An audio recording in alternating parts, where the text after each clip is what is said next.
At some point in your writing career, you're going to have a montage. You're going to need to include one. You're going to want to include one. But the first question you need to be asking is, should you do it? And then the second question you might have is, how do I do it? So how does it look on the page? Like, how do I format it? What should I do? So we're going to talk about both of those questions today. Should you, and how do you do it? Thank you so much for watching. Thank you for liking. If you find value, please be sure to hit that button. Subscribe if you haven't. I really appreciate it. There's some links below that might be of interest to you. Let's jump in. There's not really a right or a wrong way to include a montage in your story. I mean, there's some guidelines and some things that you need to follow, and we're going to talk about those, but we need to talk about the elephant in the room. Should you include a montage in your story? Maybe a better way to say it is, what is a montage used for? Why would you want to use it anyway? Like, what's it doing?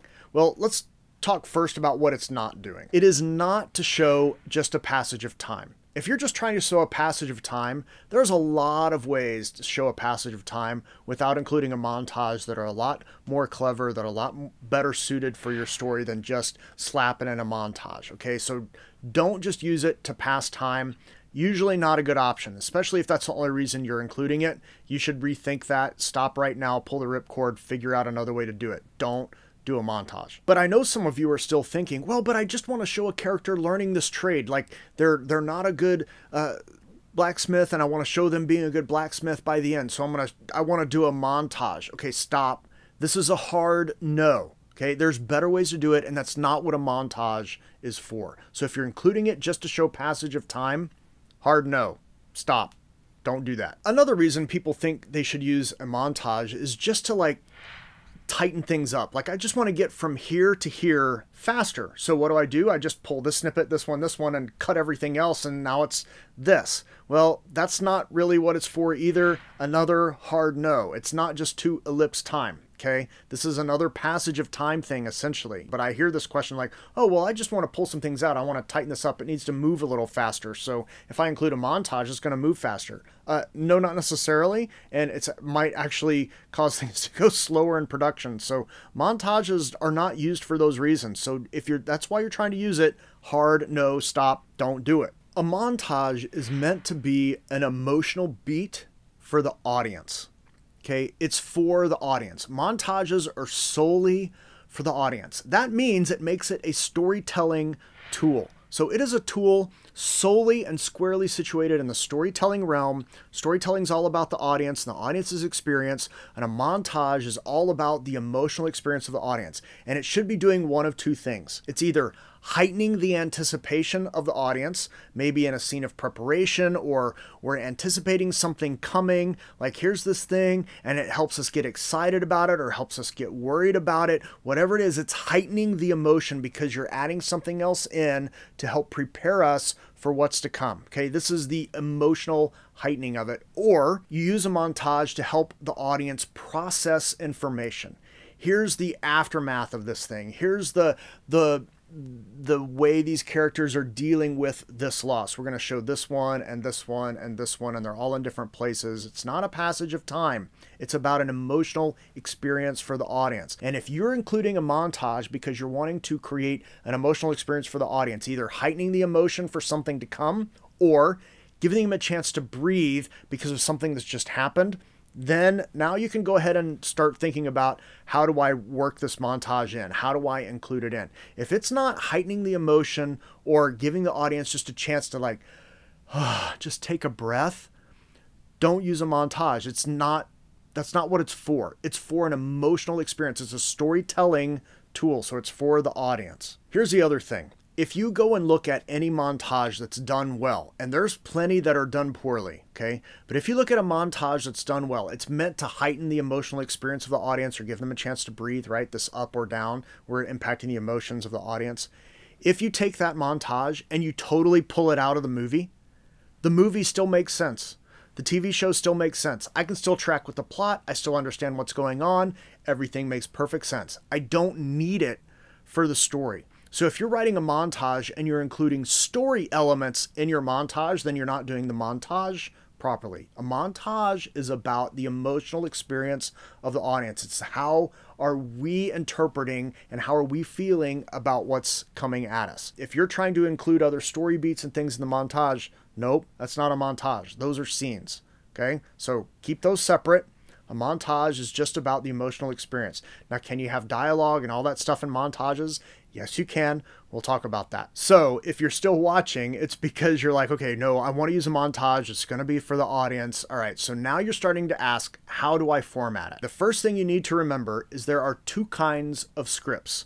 There are spec scripts and there are shooting scripts. Spec scripts are scripts that you are writing, probably what almost all of you are writing. I'm going to guess 100% of you are writing. If you're being paid to write a script, somebody's paid you money because you've already demonstrated you can write and you're doing things and you're rewriting this thing because they're going to go shoot it. Okay, that's a shooting script. And there are things that are different in those. So we're going to talk about how you format a montage for a spec script. Okay, so to get it sold, a spec script is a sale piece. If you want more information about spec scripts, shooting scripts, you can watch this video. I'll link it up here. Here's the thing with a spec script.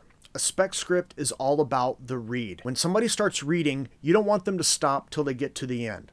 So you want to make sure that you are writing it in a way that makes it fluid and easy to read. It's easy to track, and you don't want to pull the reader out of the read by calling out things. This is why you don't typically include things like transitions or shots or anything like that, because it pulls the reader out of the read for a spec script. Now, a shooting script, that might be in there, but not a spec script. Okay, I'm focused on the read. I want them to keep reading. So as we talk about how you format it, keep that in mind, right? It's all about the read. It's how the reader is going down the page. We just want them to keep reading and yet still see in their mind what we imagine in ours. And this is why there's not really a particular right or wrong way to write a montage, because the type of story you are telling kind of helps to dictate the formatting nuances that you might choose to include when writing a montage. What you don't want to do, I'm going to tell you right off the bat, you generally don't want to do things like begin montage, end montage. Like, that pulls the reader out. I don't want that. Just let me see the movie. As I'm reading, I should be seeing it play out in my mind. That's what you want. And honestly, one really great way to think of montages is, what do you see? Like, kind of close your eyes and imagine, okay, what am I seeing? What scene happens here, then here, then here? And if you can imagine each of those moments, and then you write each of those moments, it will feel like a montage. Let's imagine that we've got a group of characters that are preparing for a battle. Okay, so this is what's going on. It's a scene of preparation. We're going to try to heighten the anticipation of the audience. Here's what's coming. So we're just kind of getting you worked up a little bit. So let's write that scene. Exterior Dortha City day. Battle preparations everywhere. The blacksmith hammers a red-hot piece of metal. Buckets are filled with tar. Fletching is added to arrows, which are then tossed on a massive pile. Children bundle the arrows into makeshift leather quivers. The gate is secured by a group of soldiers. Our hero dons chainmail, a leather belt, grabs a bow from a rack and drapes it across her shoulders. The blacksmith offers a polished and newly sharpened sword. The hero checks it by swinging it, balancing it, claps the blacksmith on the shoulder. Time for battle. Now, it's just a group of images, so just write it as a group of images. I mean, when you look at this, it's obviously a montage, but if you say it's a montage, that's going to take the reader out. So I don't want to say like montage begins or montage ends. Just adding those in kind of makes it look a little clunky. If I include other things like mini slugs, so I'm including little mini slugs for different locations, well, it spreads it out and gives some white space on the page, but it makes me wonder, like, why aren't these more fully fleshed out? And actually, this looks more like a shooting script than a spec script. If we do it with proper slugs, it's totally a shooting script, and it just slows the read down. I mean, it just looks clunky and convoluted. I don't need all this information. I just need the little bit. Now, in this, if I wanted to add dialogue, I could have the hero say something like, "Thanks, Bart," or whatever. If I just wanted to do that, that's totally fine. It's not a story beat, it's just some interaction. I can do that. But what I'm really wanting to do is focus on the read. And I would much rather have this version here, this kind of shorter version with just little images of shots, because that's all it is. It's just little shots that we see. Again, as you write it, and this is just one example, right? So you can kind of manipulate things a little bit. You can do it a little different. If you want to use mini slugs, if that works for the style that you're doing, that's fine. You probably don't want the whole formal slug lines though. That's going to clutter things up. And keep in mind that it's about the read. It's about letting the reader just keep reading and seeing and imagining all those little moments. It's also about, when you include a montage, it should be for the emotional experience of the audience. So if it's not an emotional experience, it's not a montage. You need to find another way to do that. Hopefully this has been helpful to you. If it has, please be sure to like, subscribe, bell.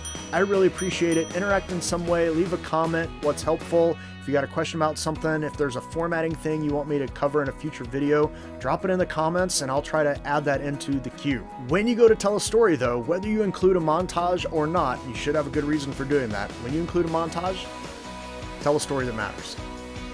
See you later.